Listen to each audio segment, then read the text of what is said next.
Halo, Shalom. Balik lagi bersama Nekat yang Nyata Channel tentunya.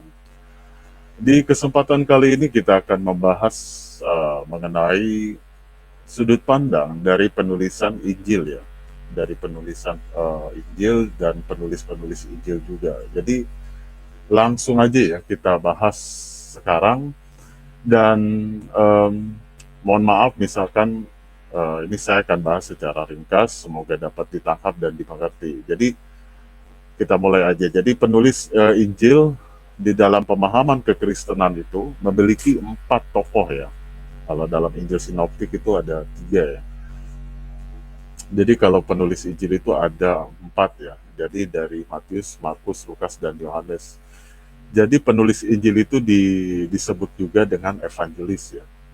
Dengan sebutan evangelis yang mereka tuh menulis itu ketika mereka tuh menulis itu memiliki suatu tujuan dan juga perspektif yang berbeda gitu. Dan semuanya itu juga mengisahkan tentang kehidupan Yesus gitu kan. Terus terkait dengan ajaran perumpamaan yang bersifat metafora, alegori gitu kan. Terus menjelaskan tentang kematiannya, menjelang kematiannya, dan juga kebangkitan Yesus Kristus. Jadi keempat Injil Matius, Markus, Lukas, dan Yohanes ini adalah bagian dari perjanjian baru yang menjadi suatu sentral dari ajaran kekristenan. Jadi kita akan memulai yang pertama kali dari Matius ya. Jadi Matius itu juga dikenal juga atau disebut juga dengan sebutan Levi ya. Jadi kenapa seperti itu? Karena dia itu adalah seorang pemungut cukai yang menjadi salah satu dari murid Tuhan Yesus.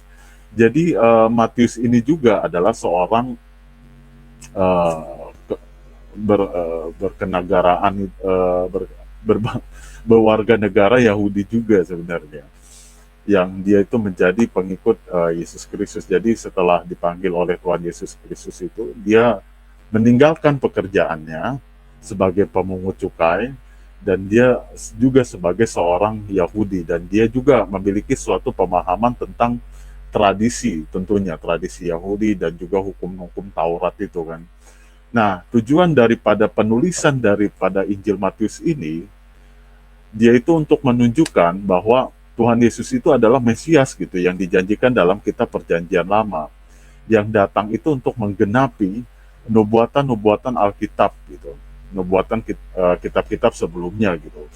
Jadi contoh seperti Yesaya misalkan, Yeremia, terus Mazmur, kitab Ulangan, dan sebagainya gitu. Jadi Matius juga menuliskan terutama untuk direkomendasikan juga untuk pembaca orang-orang Yahudi juga, dan juga penulis Matius juga sangat berusaha untuk meyakinkan mereka juga bahwa Tuhan Yesus itu adalah Sang Juru Selamat itu sendiri yang dinanti-nantikan, yang sudah dinubuatkan oleh para nabi ya. Dengan apa maksudnya itu dengan orang-orang yang sebelumnya gitu, orang-orang yang mendapatkan pewahyuan dari Tuhan Allah pada zaman perjanjian lama gitu. Jadi Injil Matius juga memiliki ciri khas ya. Jadi dia juga banyak mengutip juga dari perjanjian lama juga untuk menunjukkan apa ya namanya itu, suatu penggenapan dari nubuatan yang menjadi penekanan pada ajaran Tuhan Yesus Kristus. Jadi seperti khotbah di bukit yang terdapat di dalam Matius 5 ayat 7 ya. Jadi mengenai pengenalan konsep kerajaan Allah yang sangat deep sekali. Oke, kita lanjut ke Markus ya, yang kedua ini. Jadi Markus ini juga memiliki suatu nama yang namanya itu Yohanes Markus gitu. Jadi dia itu bukan salah satu dari ke-12 murid Yesus ini, 12 rasul ini, tapi dia pun dianggap sebagai murid, dan juga dia juga penerjemah bagi Rasul Petrus. Jadi Markus ini juga dia itu seorang pemuda yang apa ya, yang dia itu mungkin ya, ini mungkin dari keluarga Kristen yang sangat-sangat berpengaruh, jadi memiliki apa ya, keluarga yang sangat religi yang kuat sekali gitu. Jadi dia pun memiliki hubungan yang sangat dekat dengan Rasul Petrus dan juga banyak memberi suatu pengaruh kepada penulisan-penulisan Injil. Jadi Markus juga tercatat gitu pernah bekerja dengan Paulus dalam pelayanan misi juga. Jadi Injil Markus ini juga memiliki suatu tujuan untuk direkomendasikan juga kepada orang-orang non-Yahudi juga ketika tercatat pernah bekerja dengan Paulus dalam pelayanan gitu. Jadi eh, diberitakan juga dan direkomendasikan juga untuk dipelajari dan dibaca kepada orang non-Yahudi, contohnya misalkan Roma gitu kan. Jadi Injil Markus ini jadi mengedepankan tentang gambaran Tuhan Yesus sebagai pelayan yang menderita gitu. Jadi untuk demi keselamatan umat manusia. Jadi Markus itu terfokus pada suatu action dan mujizat Tuhan Yesus daripada ajarannya gitu. Jadi memiliki suatu perspektif sendiri di dalam Injil Markus ini. Jadi terkait dengan gaya penulisannya juga singkat dan juga secara langsung gitu dan sering menggunakan kata-kata segera atau langsung gitu kan. Jadi untuk menekankan atau memberikan poin of view kepada suatu tindakan-tindakan yang Tuhan Yesus lakukan gitu. Jadi penekanannya itu pada penderitaan dan kematian Yesus sebagai rencana untuk keselamatan gitu. Jadi um, jadi punya perbedaan perspektif dalam penulisan-penulisan dari tokoh-tokoh penulis Injil ini. Kalau Matius itu kan jelas tadi berbeda dengan Markus menekankan tentang apa gitu tadi kan menekankan kepada suatu apa ya suatu tindakan dan mujizat Yesus yang sebagai pola ajarannya gitu. Jadi kita akan next ke Injil Lukas ya. Jadi saya menjelaskan secara ringkas supaya tidak lama gitu durasinya gitu. Jadi saya juga harus memilah-milah juga. Jadi kita masuk ke poinnya Lukas ya. Tadi kan Matius, Markus dan sekarang Lukas gitu. Nah, Lukas ini adalah seorang dokter ya. Dia juga sahabat dari Rasul Paulus. Dia juga sering mengunjungi Rasul Paulus itu ketika dia di penjara gitu. Sering dia berkomunikasi dan menyampaikan surat-surat yang ditulis oleh Rasul Paulus juga sih. Jadi Lukas itu juga memiliki hubungan erat dengan Rasul Paulus juga gitu. Dan Lukas juga menjadi penulis juga di kitab para rasul juga. Jadi Lukas itu bukan orang Yahudi sebetulnya, melainkan dia orang gentil. Jadi orang gentil itu orang non Yahudi gitu. Dia juga berprofesi sebagai dokter dan dia juga penulis dan dia juga memiliki suatu perhatian terhadap apa ya spesifik atau detail-detail yang memberikan suatu ruang untuk memberikan gambaran yang akurat dan sistematis tentang kehidupan Tuhan Yesus itu sendiri. Jadi Injil Lukas ini memiliki suatu tujuan penulisan dalam hal untuk memberikan suatu penjelasan atau catatan yang sangat-sangat jelas dan dapat dipercaya gitu. Jadi mengenai tentang penulisan yang dilakukan oleh Lukas ini, jadi untuk memberikan suatu penjelasan dan catatan yang jelas yang dapat dipercaya terkait kehidupan Tuhan Yesus Kristus. Jadi salah satunya itu untuk menunjukkan bahwa Tuhan Yesus itu datang untuk membawa keselamatan bagi semua orang. Jadi baik orang Yahudi maupun non-Yahudi misalkan, itu memiliki suatu pengharapan yang sama, yang setara gitu. Itu bisa kalian baca di Kisah Para Rasul itu. Jadi pernah juga diceritakan juga. Nanti kalian bisa baca deh itu. Nanti kalau saya jelaskan tentang kita para rasul ya KPR ini nanti panjang ini durasinya gitu. Nanti lain waktu saya akan jelaskan tentang kitab itu ya, tentang kisah para rasul itu.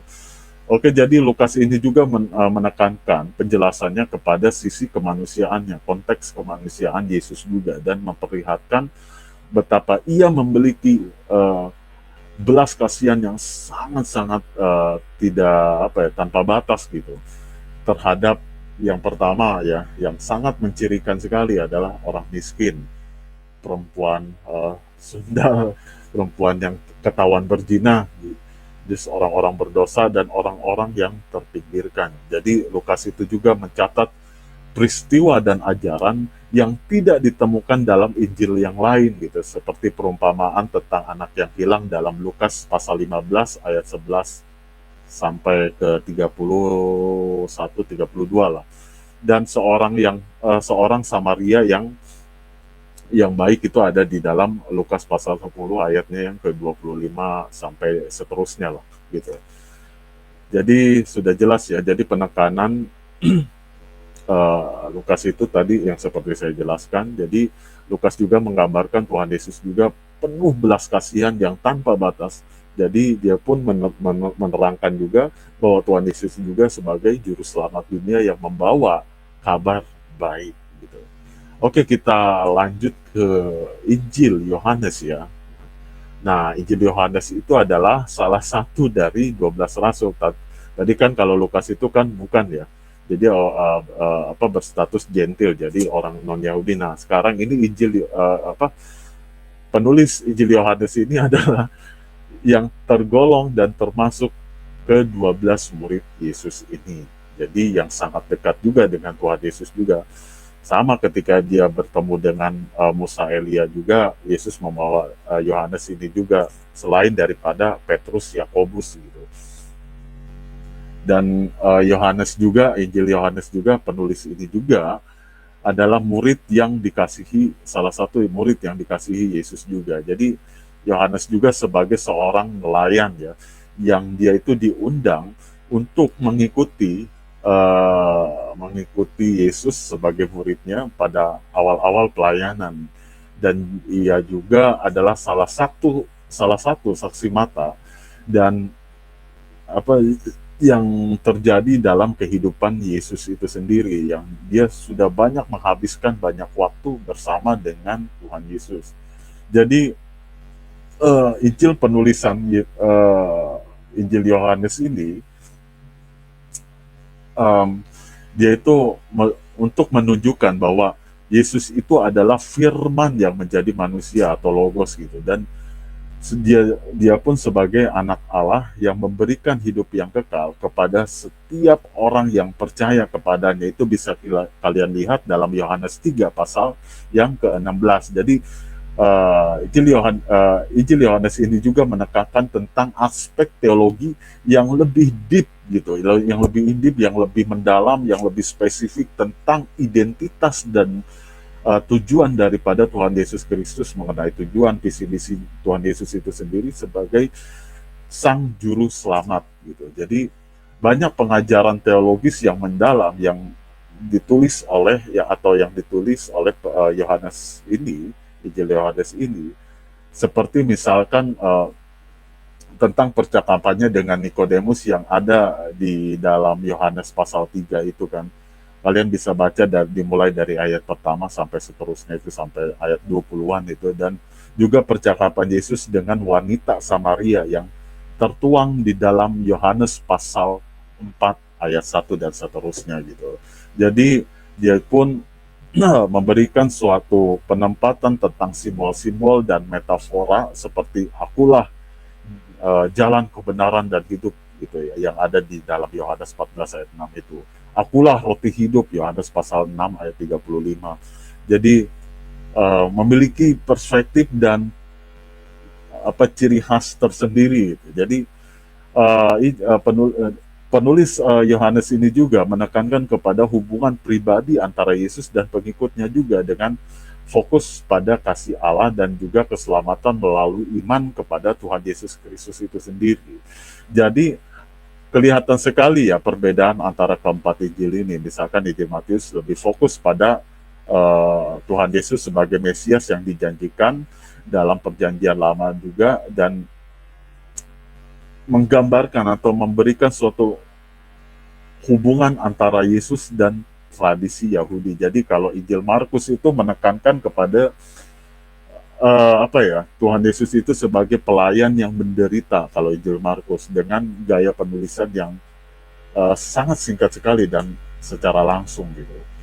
Dan juga Injil Lukas juga memperlihatkan juga kalau Injil Lukas itu menekankan kepada Tuhan Yesus itu sebagai juru selamat juga bagi semua orang, dengan penekanan kepada belas kasihannya yang no limit gitu, dan perhatiannya terhadap orang-orang miskin, orang-orang yang terpinggirkan lah, orang-orang yang menderita, yang kayak begitu. Jadi seperti itu. Kalau Injil Yohanes itu dia menekankan kepada kedalaman teologi tentang siapa sih Yesus itu gitu.